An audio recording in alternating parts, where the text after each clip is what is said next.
बड़ी और सार्थक बहस के साथ हम लेकर हाजिर है 5 की पंचायत में हूं आपके साथ रीमा पराशर।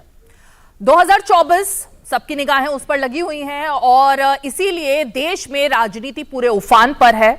हर राज्य में अब एक गठजोड़ बनाने की कोशिश है और राज्यों से निकलकर केंद्र में एक गठबंधन बना जिसको इंडी गठबंधन कहा गया, INDIA, जिसने बहुत सारे वादे किए, कई इरादे लेकर सामने आए, कई सारे बयान आए और उसके बाद एकजुटता में दिखाते हुए गले मिलते भी वो चेहरे एक साथ दिखे। लेकिन गले तो मिल गए, दिल नहीं मिल पाए और दल तो मिले ही नहीं। और ये एक एक करके जो सबूत हैं इस गठबंधन के खिलाफ वो सामने आ रहे हैं। भले ही बार बार बयानबाजी इनके नेता यही कर रहे हैं विपक्षी गठबंधन के कि सब कुछ ठीक ठाक है और 2024 में हमारा सबका मोटिव केंद्र में एक ही है कि हमें केंद्र से बीजेपी और नरेंद्र मोदी को हटाना है और अपनी सरकार बना रही है। नेता कौन होगा, चेहरा कौन होगा, ये नहीं पता था। संयोजक को लेकर के भी बहुत मार हुई, वो भी नहीं हुआ। भोपाल में संयुक्त रैली होनी थी लेकिन वहां पर कांग्रेस के जो नेता है कमलनाथ, उनको दिखाई दे गया कि किस तरह से MK स्टैलिन के बेटे और वहां से जो तमिलनाडु से दिल्ली तक जो सनातन विरोधी जो बयानबाजी हुई उसको लेकर उनको डर लग गया कि मध्य प्रदेश में तो चुनाव है। अब यहां पर अगर ये गठबंधन एक साथ एकजुटता की बात करता है तो उनका जो वोट बैंक है उस पर असर पड़ेगा, इसलिए उन्होंने साफ मना कर दिया आलाकमान से कि यहां कम से कम कोई रैली नहीं होगी। लेकिन अब आज इस मुद्दे पर बात इसलिए की जा रही है क्योंकि पंजाब से लेकर दिल्ली तक आज एक ही गूंज है कि आम आदमी पार्टी और कांग्रेस के बीच रार ही रार मची हुई है। जब आम आदमी पार्टी ने कांग्रेस के एक MLA को गिरफ्तार किया, उनके ऊपर ड्रग तस्करी का आरोप था, तस्करी के आरोप में उन्होंने गिरफ्तार किया तो उस पर राहुल गांधी ने भी ट्वीट कर दिया और कांग्रेस के तमाम बड़े नेताओं ने एक एक कर कहना शुरू कर दिया कि यह बदले की भावना से हमारे खिलाफ की गई साजिश है। दूसरी तरफ आम आदमी पार्टी पंजाब से लेकर हरियाणा, दिल्ली, मध्य प्रदेश, राजस्थान सभी जगह अकेले अपने दम पर चुनाव लड़ने की बात कह चुकी है। तो दिल्ली की तो ये दास्तां है। लेकिन दूसरी तरफ बंगाल की बात करें तो वहां पर अधीर रंजन चौधरी एक बार फिर उन्होंने अपना मुंह खोला, जुबानी जंग शुरू हो गई उनके और ममता बनर्जी के बीच। उन्होंने डेंगू को ममता ब्रांड डेंगू कह दिया। तो इस तरीके की जो बातें हो रही हैं, CPI कह रही है कि वायनाड में राहुल गांधी अब चुनाव ना लड़े क्योंकि वो तो उनकी सीट है।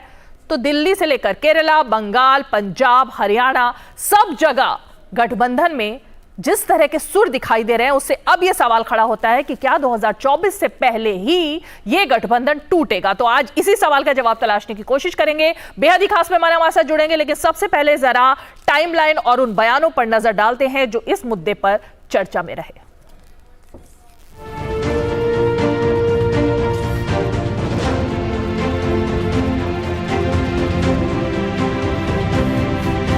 मैं इसकी निंदा करता हूं जिस प्रकार का ये पंजाब पुलिस ने ये कदम उठाया है, सरासर जंगल राज है।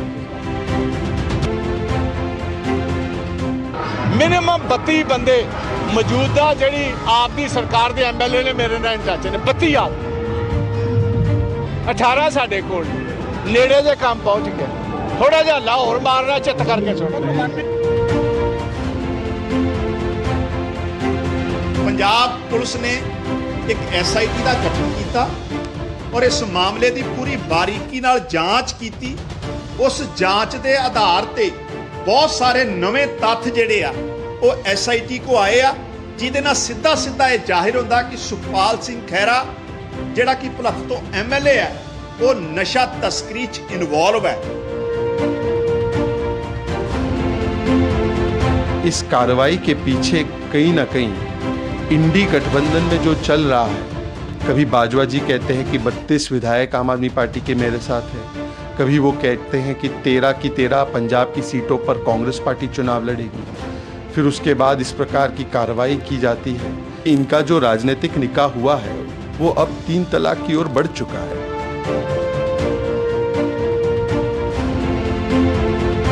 मुख्यमंत्री विजय जा रहे हैं, ऐसी के लिए जाने होते हैं। कभी कभी हवा परिवर्तन की जरूरत होता है तंदुरुस्ती के लिए। स्पेन में जो होटल में मुख्यमंत्री ठहरती रहती वो 3 लखिया होटल है कि सारे बंगाल में ना कोई काम, ना कोई धंधा, ना कोई बिजनेस, ना कोई इंडस्ट्री, लेकिन मुख्यमंत्री के लिए कोई कमी नहीं है।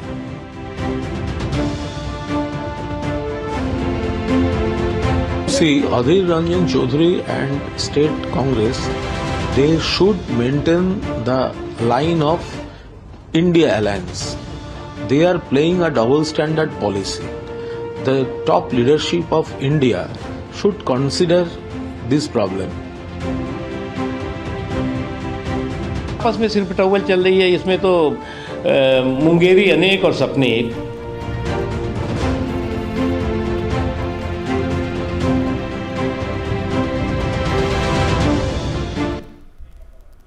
तो इस गठबंधन ने सपने तो देखे थे कि 2024 में केंद्र में अपनी सरकार बनाएंगे, लेकिन कैसे और किस दम पर?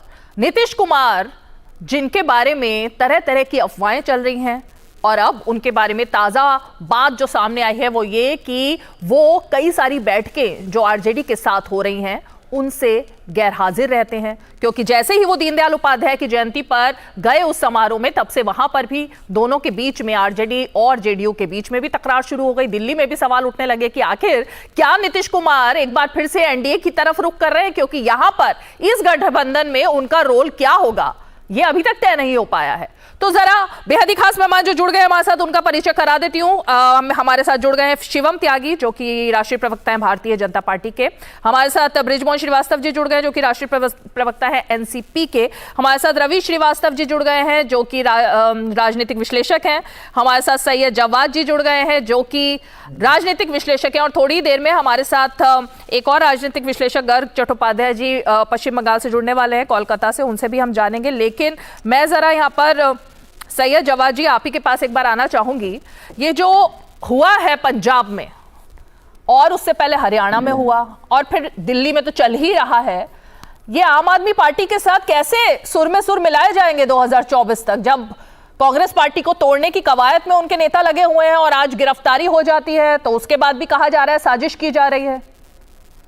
नहीं, देखिए, इंडिया अलायंस जो है 2024 में मजबूती के साथ मिलकर के चुनाव लड़ेगा, नो डाउट। और अगर स्टेट यूनिट के अंदर कुछ आपसी मतभेद हैं तो उन मतभेदों को जल्दी जो है वो सुलझा लिए जाएंगे, नो डाउट। इसको कहने में भी कोई गुरेज नहीं कि कई जगहों पर जो स्टेट यूनिट्स हैं, चाहे वो कांग्रेस के अंदर हो गई, आम आदमी पार्टी हो गई, चाहे टीएमसी के अंदर हो गई, चाहे लेफ्ट के अंदर भी हो गई, है कुछ एक जगह पे चीजें दिक्कतें। लेकिन 2024 का आपको यकीन के साथ कह रहा हूं कि 2024 का चुनाव इंडिया गठबंधन बेइंतहा मजबूती से लड़ेगा और भारतीय जनता पार्टी को हरा करके रहेगा।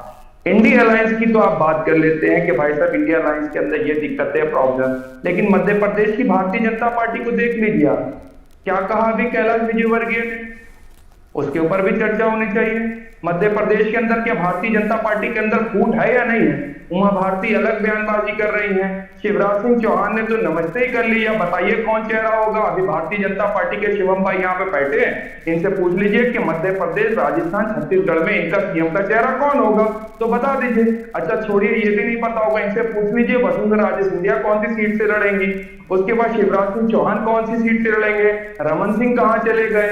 भारतीय जनता पार्टी में कितनी ना इत्तेफाकियां, कितने धड़े हैं, वो तो अभी सामने निकल के आएंगे। सैयद जवाद जी, आप शायद मुद्दा समझ नहीं पाए यहाँ पर। मुद्दा नहीं समझ पाए आप। मुद्दा ये नहीं है कि कांग्रेस पार्टी के अंदर कितने फूट है, कितने नेता हैं अलग अलग सुर में, कितनी गुटबाजी है, राजस्थान कांग्रेस में पायलट वर्सेस अशोक गहलोत है या नहीं। मैं अभी कांग्रेस पार्टी की गुटबाजी पर बात नहीं कर रही थी, मैं गठबंधन की गुटबाजी और उसमें दरार की बात कर रही थी। आप तो इसको पर्सनल बीजेपी पर लेकर आ गए। नहीं, देखिए, जब परिवार बड़ा होता है, जब परिवार के अंदर रिश्ते और नाते या रिश्तेदारी और जुड़ती है, तो कहीं ना कहीं खटपट जरूर होती है। वो हर एक परिवार की बात ही है। हमारा इंटरनल मैटर है, हम सुलझा भी लेंगे इंडिया अलायंस का। और स्टेट यूनिट के अंदर जो हमारे बड़े नेता हैं, जो सेंटर के नेता हैं, वो इस चीज को जल्दी जो है रिजॉल्व कर लेंगे। है दिक्कत, मैं इस चीज को मानता हूं कई एक जगह पे, लेकिन साथ ही साथ ये कह रहा हूं कि 2024 का चुनाव बेइंतहा मजबूती से लड़ा जाएगा और जो भारतीय जनता पार्टी है उसको इंडिया अलायंस, यही इंडिया अलायंस, हमारा फिर चर्चा पर बैठे होंगे, करारी शिकस्त देगा, करारी शिकस्त मिलेगी। ठीक है शिवम त्यागी जी, बात तो यहाँ पर गठबंधन की थी, लेकिन जाहिर तौर पर बीजेपी के जो 2 दिन से जो खबरें चल रही हैं उसको लेकर सैयद जवाद जी इशारा कर रहे हैं और छोटी मोटी चीजें तो अभी हो रही हैं, लेकिन 24 में अभी तो कुछ महीने बाकी है, तो 24 तक सब कुछ ठीक हो जाएगा, बार बार यही बात बताई जा रही है। शिवम त्यागी जी। देखिए रीमा जी, एक चीज तो मैं कहना चाहूंगा इस गठबंधन को लेकर, खास तौर पर कि जो ये कहा है मेरे भाई जब्बाद ने कि नहीं नहीं धीरे धीरे चीजें ठीक हो जाएंगी, बड़ा परिवार होता है तो देखिए लड़ाई झगड़े होते रहते हैं, खटपट चलती ही रहती है। भैया खटपट नहीं है ये, एक दूसरे को धोबी पछाड़ मार रहे हैं, ये गालियां दे रहे हैं, एक दूसरे के खिलाफ चुनाव लड़ रहे हैं, एक दूसरे के खिलाफ कैंपेनिंग कर रहे हैं, एक दूसरे के नेताओं को गिरफ्तार करा रहे हैं, एक दूसरे के नेताओं पर कटाक्ष कर रहे हैं। एग्जाम्पल, ममता दीदी को लेकर अधीर रंजन चौधरी ने कहा कि वो मैड्रिड में पिछले 13-12 दिन से 25 तारीख को वो वापस आई, 3 लाख रुपए के कमरे में रह रही है, और जिस तरीके से डेंगू में अभी तक 30 लोगों की मौत हो चुकी है, ये ममता स्पॉन्सर्ड डेंगू है। ठीक है, ये दिल्ली में आकर साथ हो जाते हैं, इसके क्षेत्र में इनके हालात ये हैं। प्रताप बाजवा ने कहा कि 35 से ज्यादा विधायक हमारे साथ हैं और सारी की सारी सीटें लोकसभा की हम लेकर आएंगे, कभी भी सरकार गिर सकती है। ये पंजाब के हालात हैं। अगर मैं बात करूं एमपी का, इन्होंने पूछा कि शिवराज जी कहां से लड़ेंगे, क्या होगा, वो सब ठीक है, जो जहां से लड़ेंगे पार्टी तय कर देगी वहीं से लड़ेंगे। लेकिन अभी तो सुनने में ये आ रहा है कि राहुल गांधी जी के लिए और इन सभा इंडी गठबंधन के जितने भी लोग हैं उनके लिए कहा गया है कमलनाथ जी द्वारा कि मेरे राज्य की सीमा में प्रवेश मत कर जाना आप। सुनने में ऐसा आया है कि प्राइवेट आर्मी लगा दी है चारों तरफ बॉर्डर पर, कि इन लोगों को घुसने मत देना। ये सनातन के खिलाफ जो बैठकर दिल्ली और ये कर्नाटक और पता नहीं कहां कहां बयान देते हैं, इससे मेरा चुनाव खराब हो सकता है, इसलिए बिल्कुल एंट्री नहीं है यहां पर। सोचिए कैसी हालात है। एक तरफ भारतीय जनता पार्टी है जो अपने नेताओं को जहां कह देता है, केंद्रीय नेतृत्व जिस भी स्तर के नेताओं कहता है वो जाकर चुनाव लड़ता है, और एक तरफ कांग्रेस है जो अपने राष्ट्रीय नेताओं को आने ही नहीं देना चाहती, कहते नहीं नहीं एंट्री मत करना, इनके चुनाव हरा देंगे। भाई ऐसी पनौतियां अगर रहेंगी पार्टी में तो कैसे काम चलेगा जब्बाद भाई। और एक और चीज कहना चाहता हूं, मध्य प्रदेश में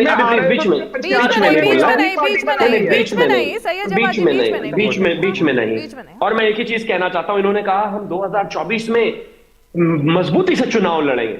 मेरे पास आपके लिए बस एक ही शेर है कि न खुदा मिला न विसाले सनम, न इधर के रहे न उधर के रहे। केंद्र में तो आना जाना खैर छोड़ ही दीजिए, मुझे लग रहा है राज्यों में भी शायद इनकी आपस में जो लड़ाई चल रही है वहां पर भी ये बचे रह जाएं, तो मैं ऐसा नहीं मानता।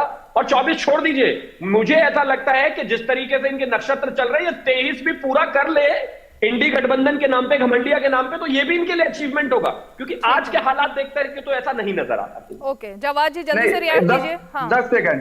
देखिए शिवम भाई ने कहा तो इनके लिए सूप चले तो चले छन्नी भी बोलने लगी, जिसपे 72 छेद। आप बताइए मध्य प्रदेश के अंदर राष्ट्रीय स्वयंसेवक संघ के लोगों ने अपनी ही पार्टी बना ली और शिवराज सिंह खिलाफ जो है मोर्चा खोल दिया।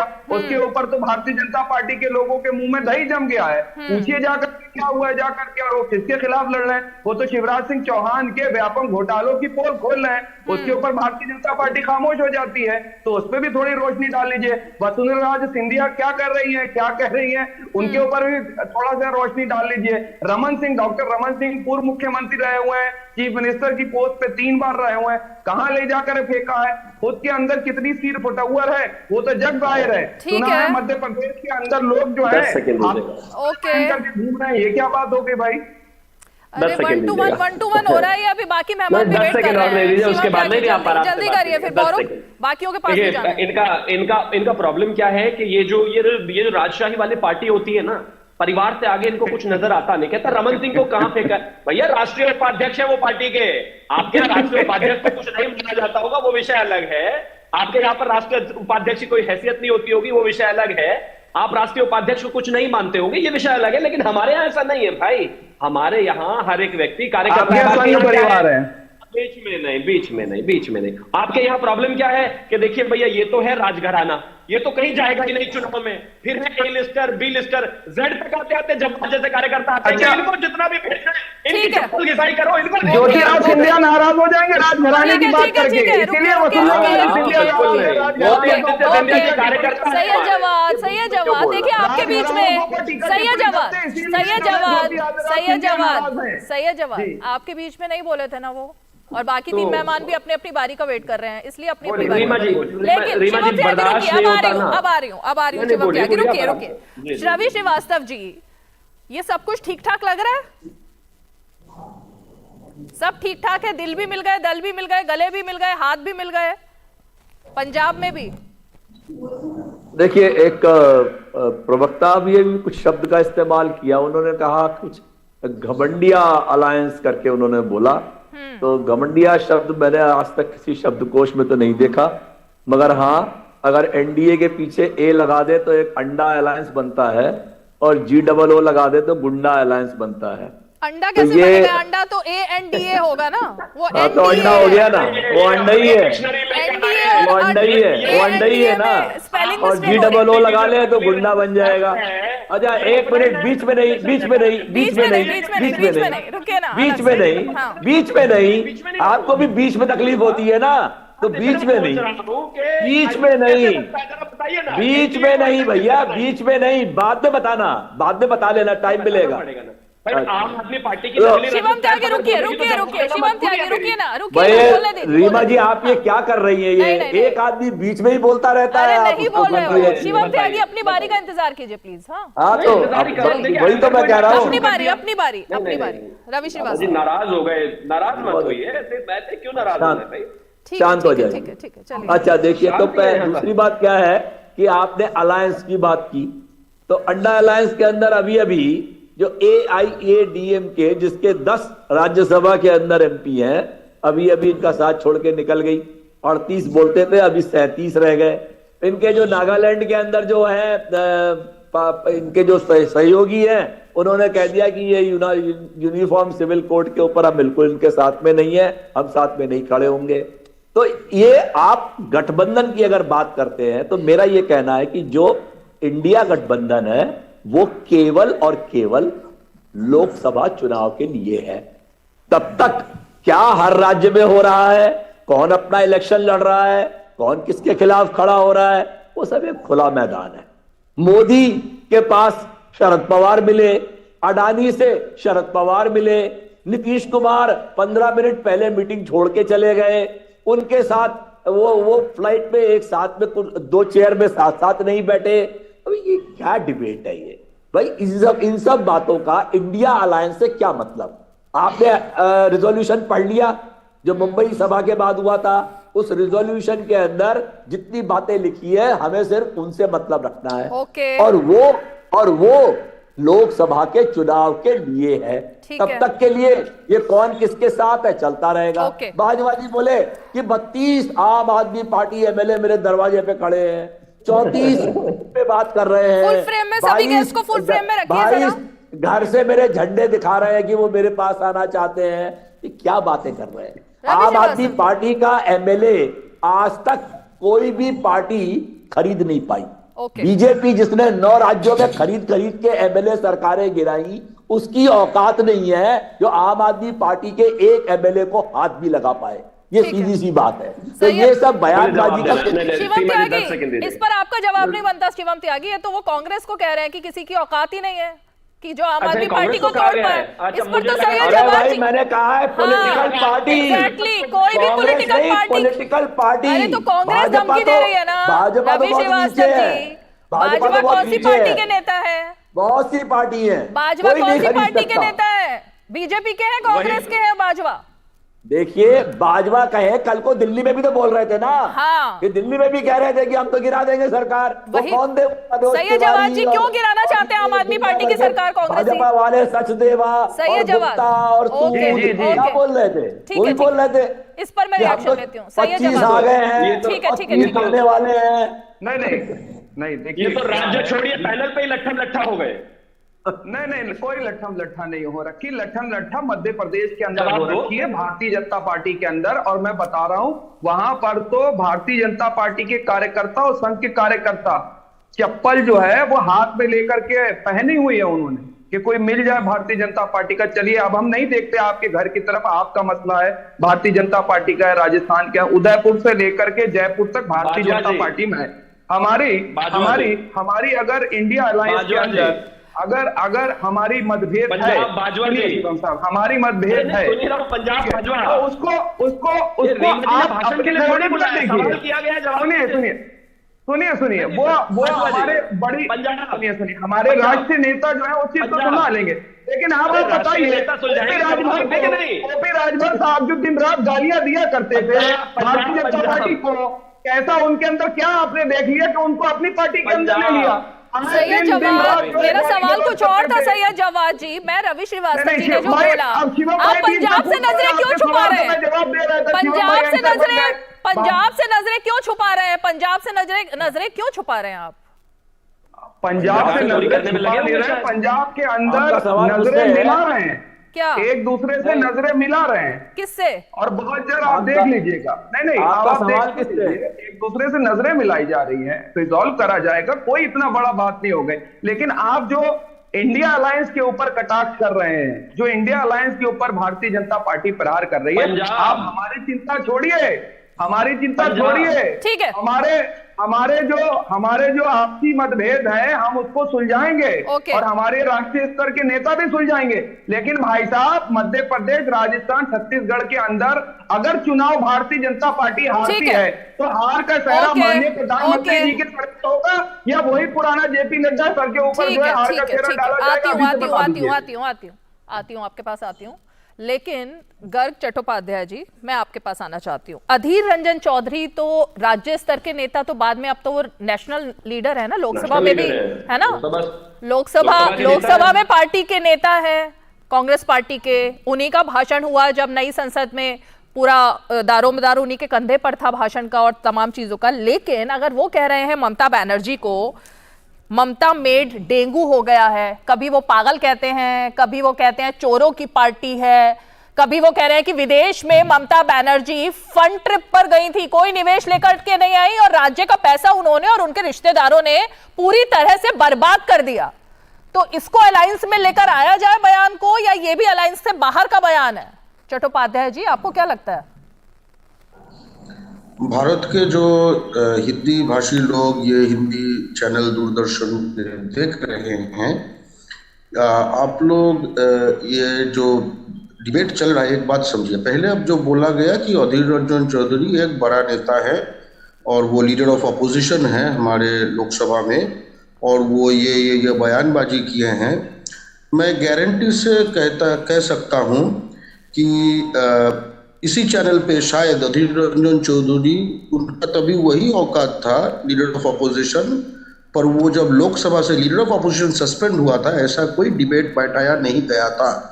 तो ये नोट कीजिए। एक नंबर, जब ये डिबेट नहीं होता है, जब देश का लीडर ऑफ अपोजिशन, उनको जब निलंबित किया जाता है ओम बिरला द्वारा बीजेपी का, तब जब डिबेट नहीं होता है, जब भारत के जो विपक्ष है, इंडिया जो है, उसका जो अंदरूनी अगर कोई इशू अगर दिखाना पड़े, तब अधीर रंजन वो बड़े लोग हो जाते हैं। वो क्या बोल रहे हैं वो भी सामने आ जाता है।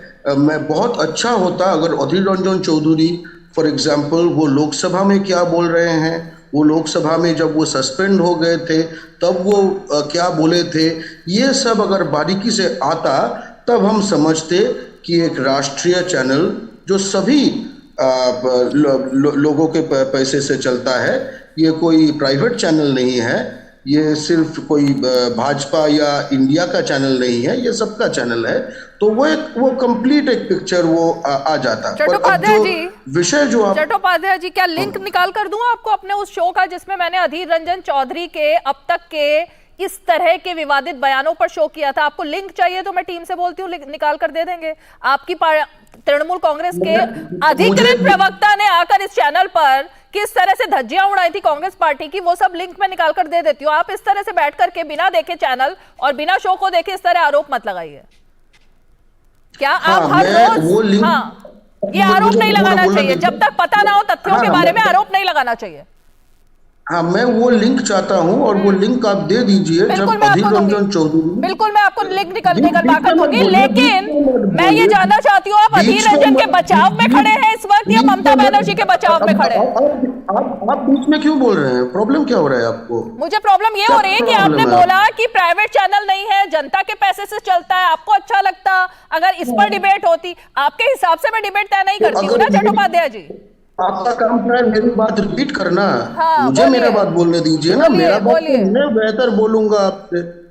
हाँ, तो अगर आपके पास एक लिंक है कि अधीर रंजन चौधरी को जब लोकसभा से निलंबित किया गया था और उसके ऊपर एक डिबेट हुआ था कि लीडर ऑफ ऑपोजिशन को लोकसभा से निलंबित हुआ है, इतना काला दिन है जनतंत्र के लिए।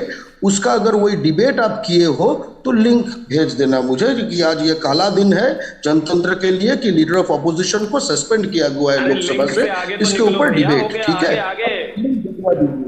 आगे बढ़ेंगे चट्टोपाध्याय जी, मैं अब आगे बढ़ूं। हाँ, लिंक में 5 मिनट निकाल दिए, बताइए लिंक भेज देना, रीमा जी को प्लीज भेज देना, भेज देंगे भैया, मैं भेज दूंगा आपको, आप आगे बढ़िए प्लीज।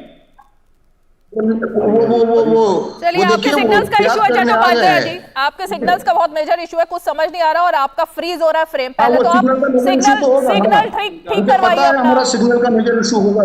अरे सर, सिग्नल ठीक करवाइए ना, आपका फ्रेम ही नहीं आ रहा, आप देखिए ना चैनल पर। अब आप मुस्कुराए तब दिखाई दिया। चलिए जल्दी से कंप्लीट कीजिए। अच्छा, सामने जो आप बोले हैं कि फॉर एग्जांपल कांग्रेस का पश्चिम बंगों में अराउंड 4% वोट्स हैं अकॉर्डिंग टू लास्ट विधानसभा इलेक्शन 2021। 4%, फिर एक प्रश्न, 4% वोट अगर कोई पार्टी 4% वोट अगर कोई पार्टी का एक स्टेट में है और कोई बयान दिया है, आप कभी वो डिस्कस करते हैं? दूसरा कोई इंस्टेंस होता है? तो मतलब ये टॉपिक क्या है? टॉपिक जो भी है, पर सुन लीजिए, मोदी वापस आएगा नहीं। अब जितना भी कीजिए, मोदी वापस आएगा नहीं। पर यह गारंटी है कि अगर मोदी वापस आएगा नहीं, देश में प्रेस फ्रीडम रहेगा और आपका जो नौकरी है वो रहेगा। थैंक यू, क्योंकि ये जो प्रसार, थैंक यू एश्योरेंस देने के लिए, धन्यवाद। ये नौकरी इतने जल्दी घट रहे हैं, वह दूरदर्शन की कोलकाता में बहुत अच्छा लगा जानकर, वो आपके बहुत अच्छा लगा जानकर चट्टोपाध्याय जी कि तृणमूल कांग्रेस आजकल पत्रकारों को नौकरी भी दे रही है। ये नहीं पता था ममता बनर्जी पत्रकारों को नौकरी भी दे रही है, लेकिन आपने बताकर अच्छा किया। बात नहीं है। ओके, अगर जनतंत्र में जो है वो आपका नौकरी रहेगा। ये बीजेपी शासन चले जाने वाला है। मतलब अगर आप मुद्दे पर आ नहीं रहे हैं, मुझे आगे बढ़ना पड़ेगा। आप मुद्दे पर नहीं आ रहे, आप मुद्दे पर नहीं आ रहे चट्टोपाध्याय जी। चलिए आगे बढ़ते हैं। ओके, आगे तो बढ़ना ही है ना, मुझे आगे बढ़ना पड़ेगा। रविश, एक मिनट सर, अब तो वैसे भी अब आपने जब कह ही दिया है कि नौकरी चलती रहेगी तो फिर क्या है? अब तो आपने बता दिया ना। अगर मुझे आप दिल से डील नहीं कर सकोगे, तब वोट से पहले आपका नौकरी चल जा सकता है, तब कैसे रीइंस्टेट होगे? तो अब चलाइए, कोई बात नहीं, कोई बात नहीं। मुझे लगता है ये बकवास चल रही है अब चैनल पर। आपके साथ मैं डील नहीं कर पाऊंगी तो नौकरी चली जाएगी। क्या बकवास चल रही है ये? किस तरीके की भाषा चल रही है ये चैनल पर बैठकर? क्या चल रहा है चट्टोपाध्याय जी? किस सपने में बैठे हैं आप? अभी सपना देख कर आ रहे हैं क्या कुछ? म्यूट कीजिए इनको, म्यूट कीजिए। ये फालतू की कमेंट्री करने के लिए शो नहीं करती हूँ मैं आपकी। ये जो आप फालतू की यहाँ पर बातें कर रहे हैं, मैं सवाल क्या पूछ रही हूँ, बोल क्या रहे हैं, सवाल क्या पूछ रही हूँ, बोल क्या रहे हैं, समझ नहीं आ रहा। एनीवेज, बृजमोहन श्रीवास्तव जी, आपके पास आना चाहूंगी। शरद पवार जी की एक तस्वीर सामने आती है और उसी पर मैं जरा थोड़ा सा फोकस करना चाहती हूँ। कांग्रेस पार्टी लगातार उसको एक मुद्दा बना रही है। अभी भी जब राहुल गांधी ने प्रेस कॉन्फ्रेंस की तो उन्होंने अडानी का ही मुद्दा उठाया। तो ये जो तमाम गठबंधन चल रहा है और जिसको लेकर इतनी आपत्तियां दर्ज कराई जा रही हैं कि मीडिया इस पर डिबेट कर क्यों रहा है, तो लोकतंत्र का तो मतलब फिर ये हुआ ना कि अपने बंद मीटिंग में इन सब मुद्दों को उठाया जाता। लेकिन जब मीडिया में आकर माइक पर बोलने की आदत पड़ चुकी है सभी लोगों को, और उसके बाद विवाद पैदा करने की भी आदत पड़ चुकी है, और फिर मीडिया को ही गाली देने की आदत पड़ चुकी है कि हम उस बाइट को चला क्यों रहे हैं, तो ये चल क्या रहा है? बृजमोहन जी, देखिए रीमा जी, इस बात को तो बहुत स्पष्ट रूप से हमको स्वीकार करना होगा कि मीडिया को अपने ढंग से अपनी बात को उठाने का, प्रश्न करने का और अपनी बात पर अपने मुद्दों को देश के सामने रखने का पूरा अधिकार है। और मीडिया का काम भी यही होता है। हो सकता है कि कुछ लोग इससे असहमत हो, कुछ लोग सहमत हो, लेकिन मीडिया अपना काम कर रहा है और देश में मीडिया को पूरी स्वतंत्रता है सारी बातों को देश के सामने रखने की। और इसका सबसे बड़ा उदाहरण तो डीडी न्यूज है, जहां आप पक्ष के लोगों को भी बुलाती है और विपक्ष के लोगों को भी बुलाती है और वो अपनी बात भी कहते हैं। जैसे अभी आदरणीय गर्ग साहब अपने ढंग से अपनी बातें कह रहे थे देश के सामने। लेकिन सबसे बड़ा मुद्दा क्या है इसका? जब से आदरणीय नरेंद्र मोदी जी ने 15 अगस्त को अपने उद्बोधन में मेरे परिवारजनों का जो संबोधन दिया देश के लोगों को, जिसमें उन्होंने ये कहा कि पूरा देश मेरा एक परिवार है, उस दिन से इस देश में जो विपक्ष है वो पूरी तौर से अपने आप में सिमट गया है। और इसका सबसे बड़ा उदाहरण यह है कि जितने भी INDIA अलायंस के साथी हैं, एक दूसरे पे विश्वास करने को तैयार नहीं, एक दूसरे पे आरोप लगा रहे हैं। जैसे कि राघव चड्ढा साहब ने मुंबई की मीटिंग के पहले प्रेस को यह कहा कि हमारे इस गठबंधन के अंदर 3 चीजें बड़ी महत्वपूर्ण है जिनसे हम लोग घबराए हुए। कौन सी है वो 3 चीजें? महत्वाकांक्षा, मतभेद और मनभेद। अब आप मुझे बताइए कि जहां गठबंधन के एक प्रमुख व्यक्ति अगर इस प्रकार की बात बोले कि महत्वाकांक्षा हावी हो गई है INDIA अलायंस के ऊपर, मतभेद हो रहे हैं हम लोगों में, मनभेद है हम लोगों के बीच में, तो देश के लोग इस बात को बेहतर तरीके से समझते हैं कि इस अलायंस का रूप क्या होगा। और आप देखिए कि आप पार्टी का तो इतिहास ही है कि वो लगातार भ्रम फैलाकर, तथ्य से अलग जाकर कोई ऐसी बातें आरोप लगा देते हैं जिसके बाद वो उस पर माफी भी मांग लेते हैं और उससे वो एक दबाव पैदा करते हैं। इसका उदाहरण अभी हाल का है कि बेंगलोर के पहले चूंकि लोकसभा में एक बिल आना था दिल्ली सरकार के अधिकारों को लेकर, तो उन्होंने कैसा पूरा माहौल बनाया था कि जब तक INDIA अलायंस के सारे लोग एक साथ नहीं होंगे इस बिल के ऊपर, तब तक आप पार्टी नहीं आएगी, तब तक आदरणीय अरविंद केजरीवाल जी उस पर शिरकत नहीं करेंगे। और एक पूरा माहौल बनाकर उन्होंने अंततः सबों को मजबूर कर दिया। कांग्रेस जैसी पार्टी जो कि सबसे बड़ी पार्टी है INDIA अलायंस की, उसको भी इसके लिए मजबूर किया कि वो उनका साथ दे। तो ये इस प्रकार से जो अलायंस के साथी हैं वो इस प्रकार से अपनी शक्ति का उपयोग करके खुद ही को भ्रमित करने में लगे, खुद ही अपने लोगों को डराने में लगे हुए हैं। मुझे पूरा जो अभी अगर राजनीतिक विश्लेषण में करूं तो आदरणीय नरेंद्र मोदी जी के नेतृत्व के आगे मुझे नहीं लगता कि अभी विपक्ष के पास कोई एक ऐसा नेता हो जो उनके सामने खड़ा हो सके।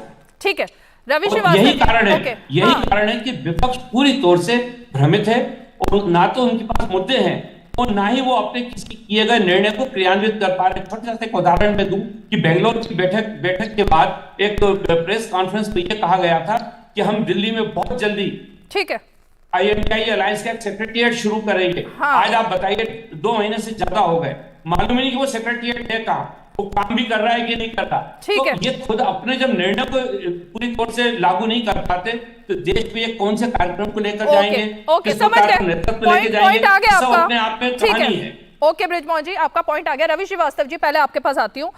ये जो बात यहाँ पर बृजमोहन जी ने कही है, इसी को मैं आगे थोड़ा सा बढ़ाते हुए कहूंगी कि पहले तो आम आदमी पार्टी तय क्यों नहीं कर लेती कि वो अकेले लड़ेगी सब जगह। इस गठबंधन में तो वैसे भी मजबूरी का सौदा था और कहा ही जा रहा था कि अध्यादेश तक ये समर्थन है और उसके बाद बाहर का रास्ता, और अब तो वो दिखाई भी दे रहा है ना। रवि श्रीवास्तव जी, क्या लगता है आपको? देखिए, आपको क्या क्या दिखाई दे रहा है वो मुझे पता नहीं है, मगर आम आदमी पार्टी का अपना जो डायरेक्शन है वो बिल्कुल स्पष्ट है। वो इंडिया अलायंस के साथ में है और अभी अभी मेरे मित्र बात कर रहे थे, इनका लिखा था प्रवक्ता NCP।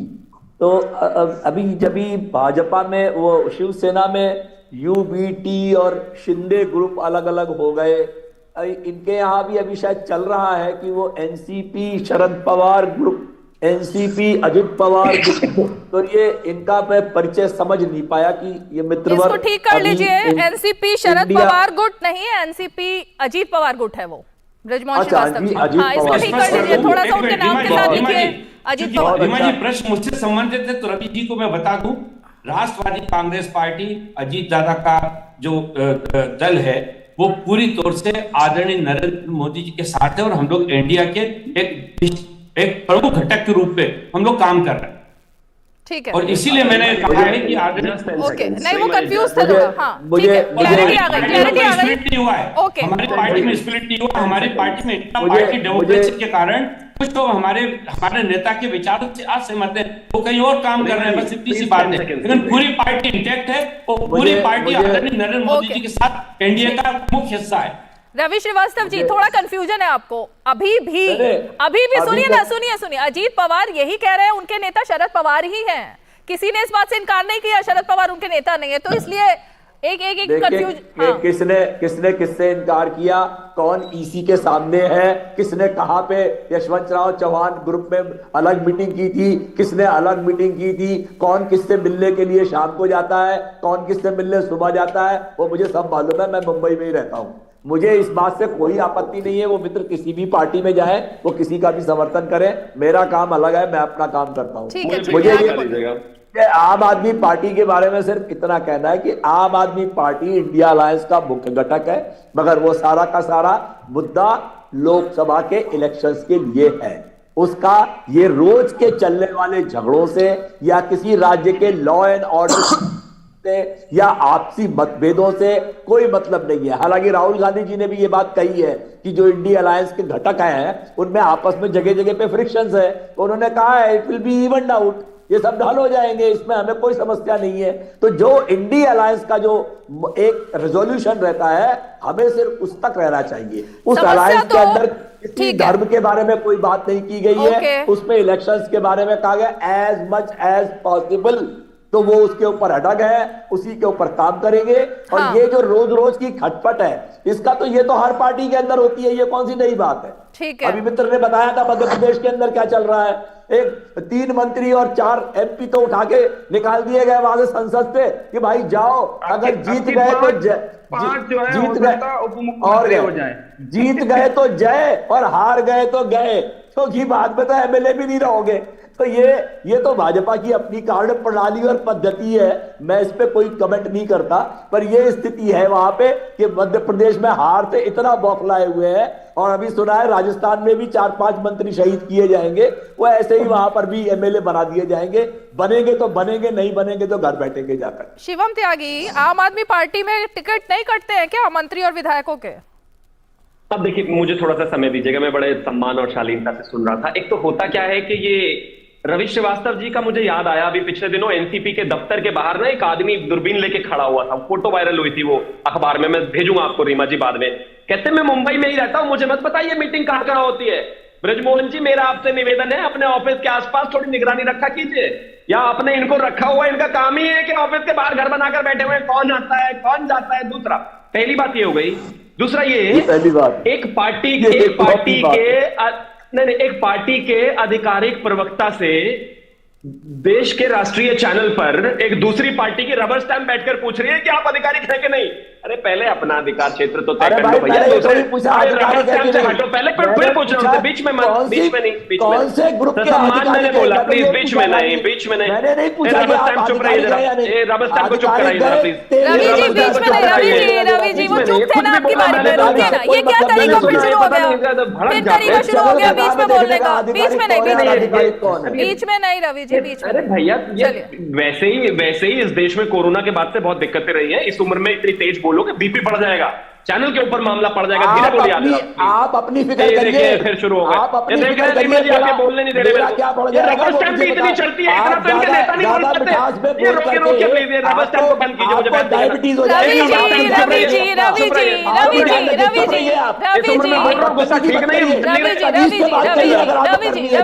रवि जी डायबिटीज होगी, वो आप चिंता छोड़ दीजिए, अपनी फिक्र करिए।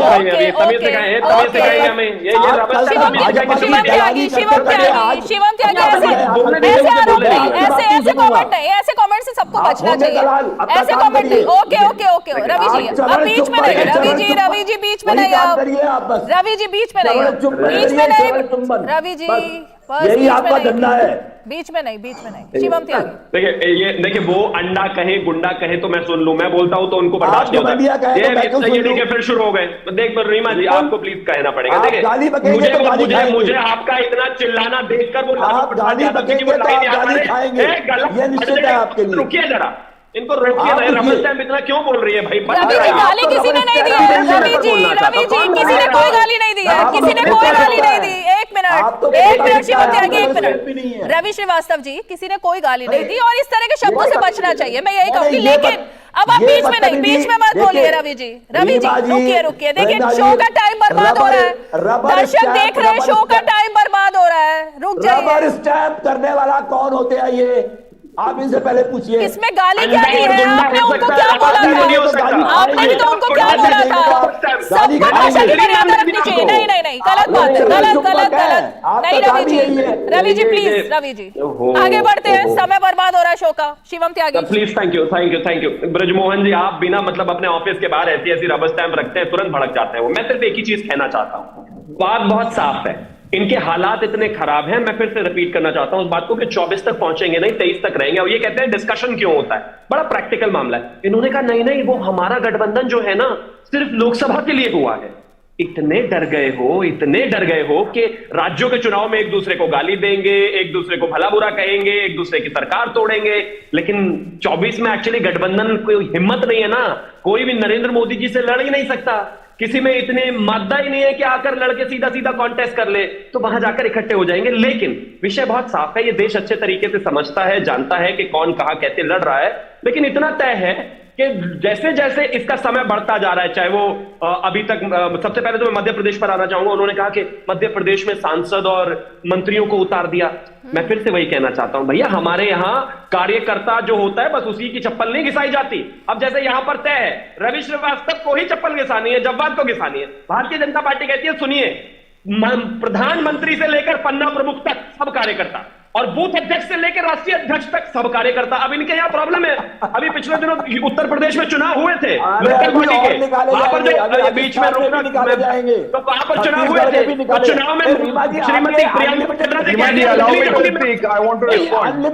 अगर नहीं मौका देना तो कहते नहीं, प्रियंका गांधी ने कह दिया मैं नहीं जाऊंगी, छोटा चुनाव है, मैं कहते चली जाऊंगी। आपको बात करवा रही है, एक सेकंड जरा शांत होइए प्लीज, एक मिनट शांत होइए शिवम त्यागी, एक सेकंड शिवम त्यागी। रवि श्रीवास्तव जी आपकी बारी में कोई नहीं बोलता, आपको सबकी बारी में बोलना है। और ये एक तरफा डिबेट क्या होती है, चार लोग मिलकर एक पार्टी पर अटैक कर रहे हैं, तो वो जवाब देंगे या नहीं देंगे? उसमें एक तरफा डिबेट कैसे हो जाती है रवि श्रीवास्तव? वही बोलेंगे क्या, बाकी और प्रवक्ता नहीं है यहाँ पे?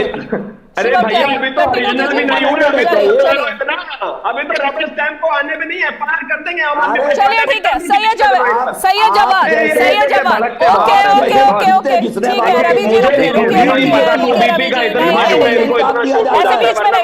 बीच में नहीं तलवे चाटने का ही काम। रवि श्रीवास्तव जी प्लीज रवि श्रीवास्तव जी, आप किस तरीके की भाषा का इस्तेमाल कर रहे हैं? फिर आपको दिक्कत होती है अगर कोई और कुछ कमेंट कर दे तो? आप खुद कैसी भाषा बोल रहे हैं रवि जी? अच्छा लगता है क्या? शोभा देता है ऐसी बातें बोलना?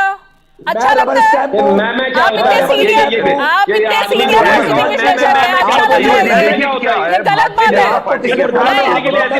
इस तरीके की भाषा नहीं रवि श्रीवास्तव जी। चप्पल उठाते हैं, चुप रहिए। प्रधानमंत्री के लिए किस तरह की भाषा का इस्तेमाल कर रहे हैं रवि श्रीवास्तव जी? एक मिनट म्यूट कीजिए औकात है आपकी बस। रवि श्रीवास्तव जी, मैं अपने शो में इस तरीके की निचले स्तर की भाषा, एक मिनट रुकिए, निचले स्तर की भाषा मैं यहाँ पर बर्दाश्त नहीं करूंगी किसी के लिए भी। देश के प्रधानमंत्री के लिए इस तरीके की निचले स्तर की भाषा आप बोलेंगे, इतने बुजुर्ग होकर, इतने सीनियर होकर? ये बोलेंगे इस तरह की भाषा इस देश के प्रधानमंत्री? शर्म आ रही है मुझे सोचते हुए भी कि किस तरीके की भाषा का इस्तेमाल हो रहा है यहाँ पर। किसी भी पार्टी के लीडर के लिए नहीं होना चाहिए। रवि श्रीवास्तव चलिए, सही है जवाब दीजिए, सही है जवाब। देखिए रीमा जी, यहाँ पर शिवम भाई बता रहे थे कि किस तरीके से जो है इंडिया अलायंस के अंदर मतभेद है, बिल्कुल है। लेकिन आपको थोड़ा सा याद दिला दूं शिवम भाई, 2019 के चुनाव के अंदर एनडीए का जो अलायंस है बीजू जनता दल, वहां पर जो थे विधानसभा के चुनाव थे, वहां पे भारतीय जनता पार्टी अलग चुनाव लड़ रही थी और बीजू जनता दल अलग चुनाव लड़ रही थी, और भारतीय जनता पार्टी अलग चुनाव लड़ी थी। तो उसके बावजूद भी जो है एनडीए का वो उन्होंने समर्थन करा और उसके हिस्से में रहे। ये हर जगह पर चीजें, छोटी छोटी चीजें आम जगह पर होती रहती हैं, इसमें कोई बड़ी बात नहीं है।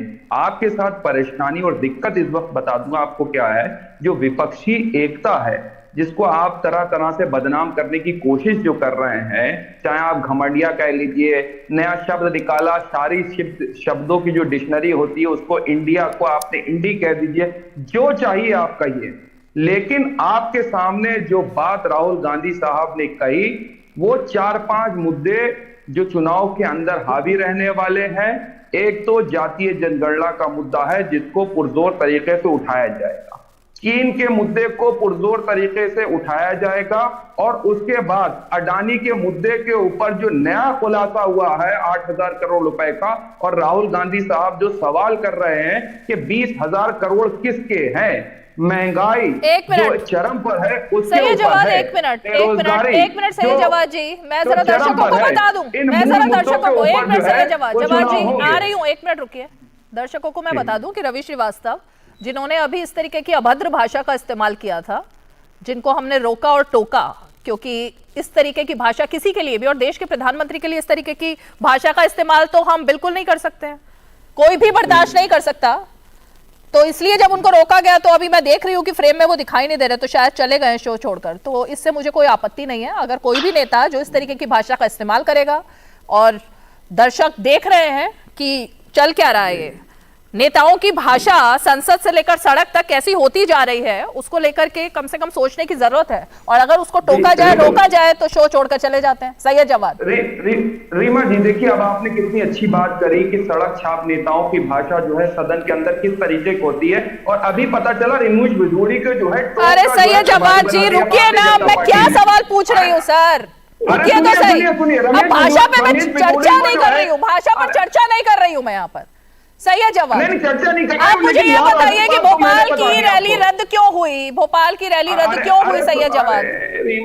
रीमा जी देखिए, आपकी अंदाज में यही खूबसूरती है कि आप बात को मुकम्मल होने से पहले ही उस बात को घुमा देती हैं। टॉपिक पर आ रही हूँ ना बार बार, आपको दिक्कत है इस बात से, मैं बार बार टॉपिक पर आ रही हूँ, अभी आपको दिक्कत है।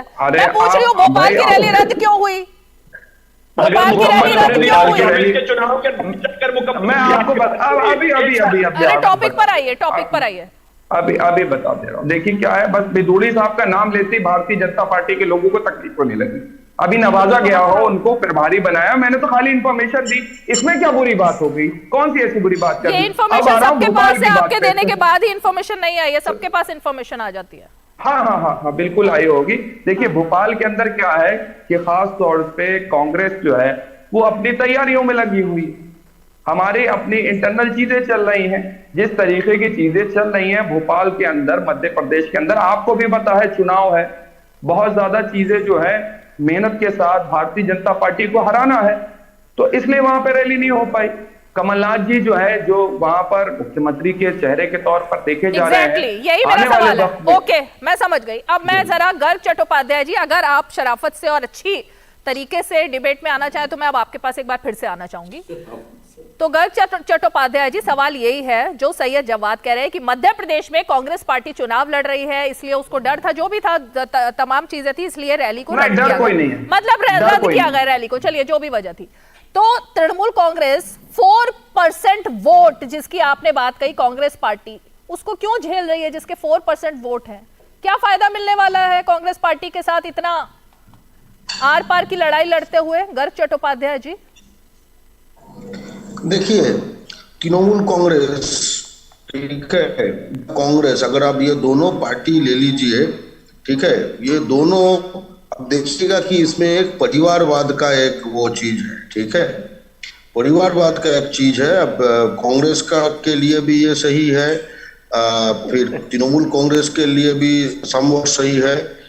राजद अगर आप देख लीजिएगा वो भी थोड़ा परिवारवाद वो टाइप का है, फिर बहुत सारे ऐसा पार्टी है परिवारवाद टाइप का है, पर हमको तो पता है कि जॉय शाह तो परिवारवाद नहीं है, अमित शाह का बेटा, वो राष्ट्रवाद है, ये भी हमको पता है। पर अमित शाह को अभी हम पिक्चर देख रहे थे, अब आपका ये वीडियो में ही आ रहा था कि अमित शाह और दूसरे बहुत सारे लोग वो एक माला पहना रहे थे, विराट बहुत बड़ा माला।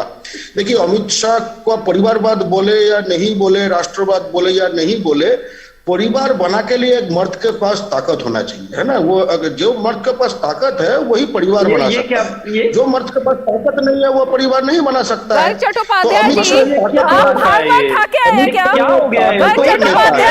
गर्ग चट्टोपाध्याय, आप क्या खा के आए शो में? ये क्या बकवास चल रही है, ये क्या चल रहा है शो के अंदर? गर्ग चट्टोपाध्याय नेता है, इनको शो से निकालिए, निकालिए इनको शो से, गर्ग चट्टोपाध्याय को निकालिए शो से। ये क्या बोल रहे हैं, ये कुछ भी बोल रहे हैं, क्या चल रहा है ये? गर्ग चट्टोपाध्याय, आपका दिमाग ठीक है या नहीं है? शिवम त्यागी, थैंक यू। मुझे लग रहा है कि ये घमंडिया वाले जो हैं जब भी डिबेट पर आ रहे हैं उससे पहले मुझे लग रहा है इनको कुछ दिया जा रहा है, प्रवक्ताओं को खास तौर की ट्रेनिंग दी जा रही है या कुछ खाने पीने में मिला के पता नहीं क्या दिया जा रहा है, कैसी कैसी भाषा का इस्तेमाल कर रहे हैं। और मैं समझ में ये नहीं आता कि लगातार रिपीट ऑफेंस, एक बार मौका देने के बाद 15 मिनट बाद जब एंकर पहुंची तो फिर से वही शुरू हो गए। मैं सिर्फ एक ही चीज कहना चाहता हूं, जो जव्वाद ने कहा कि भाई भाजपा में ये दिक्कत है वो दिक्कत है। जव्वाद भाई, भाजपा में क्या दिक्कत है उसको बताने के लिए मुझे बुलाया गया है, मैं बताऊंगा। आपको जो बुलाया गया है वो इसलिए कि घमंडिया में क्या क्या दिक्कत है उस पर जवाब दे दो। पूरा रिसर्च पेपर तक इनका, कांग्रेसियों का और घमंडिया वालों का एक क्वालिटी बड़ा अच्छा। गर्ग चट्टोपाध्याय को निकालिए शो से। गर्ग चट्टोपाध्याय जी जैसे लोगों के लिए मेरे शो में कोई जगह नहीं, इनको हटाइए, शो से निकालिए इनको बाहर। चलिए आगे बढ़िए। तो इनके पास जो है भारतीय जनता पार्टी में क्या हो रहा है, संघ क्या कहता है, बीजेपी क्या कहती है, शिवम त्यागी क्या कहता है, विदोड़ी जी का क्या, वो सब पता है इनको। अब इनसे एक बार पूछ लीजिए रैली क्यों कैंसिल हुई, नहीं नहीं वो हो सकता है हार जीत की वजह से हो सकती है। इनसे पूछिए संयोजक क्यों नहीं हुआ, नहीं नहीं वो हो सकता है क्योंकि भारतीय जनता पार्टी के नहीं है। तो नहीं, उनसे पूछिए कि हाँ दीजिएगा, इनसे पूछिए कि आगे क्या तैयारी है। नहीं नहीं वो हम तो सिर्फ यही कहते हैं कि भारतीय जनता पार्टी ऐसे वैसे। भारतीय जनता पार्टी का बताने के लिए मैं हूं ना, और एनडीए का बताने के लिए मेरे साथ बृजमोहन जी हैं, दोनों बताएंगे। अब आप जरा कांग्रेस का बताइए और एमपी का बताइए, कब टिकट कब अनाउंस करेंगे। हमने तो केंद्र के नेताओं को उठाकर भी टिकट अनाउंस कर दिए। अरे भैया आपके पास टिकट लड़ने के लिए लोग हैं भी या वो भी नहीं मिल रहे। मुझे लग रहा है वो भी आपको उधार भारतीय जनता पार्टी से ही लेने पड़ेंगे। कर्नाटक में जब टिकट अनाउंस हुए थे तब तो इन्होंने कहा था अरे रे मास्टर स्ट्रोक है, हमने पहले अनाउंस इसलिए कर दिया क्योंकि हम जीत रहे हैं। तो उस लॉजिक से अब मैं ये मानूं कि आपके पास मध्य प्रदेश में लोग ही नहीं है। नंबर बन जाएंगे, बन गए भारतीय जनता पार्टी नंबर बन गए पहले से भाई। अब आप दिक्कत मत लीजिए, आप शांतिपूर्वक जवाब भी सुनिए। सही है जवाब आपके बाद मुझे बृजमोहन जी के पास भी जाना है। आप क्विक में जल्दी से बोलिए, जल्दी जल्दी जवाब, फिर बृजमोहन जी से मैं अंत करूंगी शो का। हाँ देखिए जल्दी तो कुछ बोल ही नहीं सकते, उनका तो पशमंजर भारतीय जनता पार्टी को। अच्छा रुके रुके, अरे शिवम भाई हो गए, नंबर बन गए।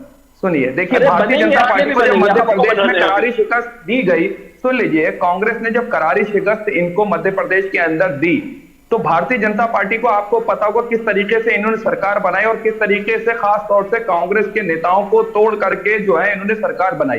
कर्नाटक के अंदर भी इनको करारी हार मिली, लेकिन इस बार कर्नाटक की जनता ने इनको दोबारा से जो करारा तमाचा मारा है भारतीय जनता पार्टी को, वो अभी तक डाइजेस्ट नहीं हो पाए। और सेम मध्य प्रदेश के अंदर भी कांग्रेस की यही रणनीति है। मैं आपको बड़े तौर पे कह रहा हूं किस तरीके से भारतीय जनता पार्टी की जो भ्रष्टाचारी सरकार है उसको जनता ने मन बनाया हुआ है कि हटाया जाए। इनको तकलीफ ये हो रही है कि अनाउंस क्यों नहीं करे चीजें। अरे आपके चीफ मिनिस्टर का चेहरा अनाउंस नहीं हुआ, जो मामा का पैजामा फाड़ा है और खुद ही भारतीय जनता पार्टी के चीफ मिनिस्टर ने मामा का पैजामा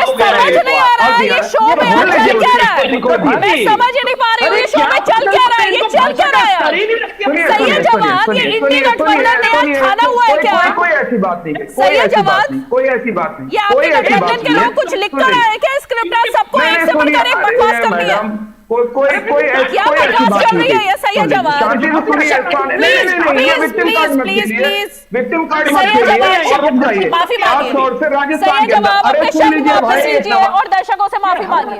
किस तरह की बेशर्मी है, क्या तरीका सही जवाब, माफी मांगिए, माफी मांगिए, सही जवाब, सही है जवाब, माफी मांगिए, माफी मांगिए सदन के अंदर, माफी मांगिए, सही है जवाब, सही है जवाब, माफी मांगिए, माफी मांगिए, सही है जवाब, आपके नेताओं की भाषा सही है जवाब, माफी मांगिए, सही है जवाब, माफी मांगिए, ज्ञान देने वाले कोई नहीं होते। सही है जवाब, सुनिया करिए, सही है जवाब, भारतीय जनता पार्टी के नोट कीजिए इनको, पूरी बात सुनना करिए, कोई ऐसी गलत भाषा नहीं बोली। चलिए मेरे पास वक्त नहीं है, मेरे पास वक्त नहीं है, सुनने लायक बिल्कुल भी मेरे पास वक्त नहीं है। सही है जवाब माफी नहीं मांग रहे हैं और ये बहुत ही शर्म आ रही है मुझे सोच करके कि ये हमारे देश के नेता हैं, राजनीतिक विश्लेषक हैं, जिनको कि दर्शक सुनना चाहते हैं, देखना चाहते हैं। ये पार्टियों की तरफ से अपना मन बनाकर उनका प्रतिनिधित्व करते हैं चैनल्स पर, लेकिन इनकी जो भाषा है ये मुझे लगता है कि भारत में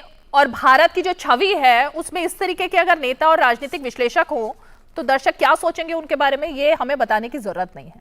बहुत ही शर्म के साथ आज मुझे शो खत्म करना पड़ रहा है। आज 5 की पंचायत में इतना ही, कल फिर होगी मुलाकात, तब तक के लिए हमें दीजिए इजाजत, नमस्कार।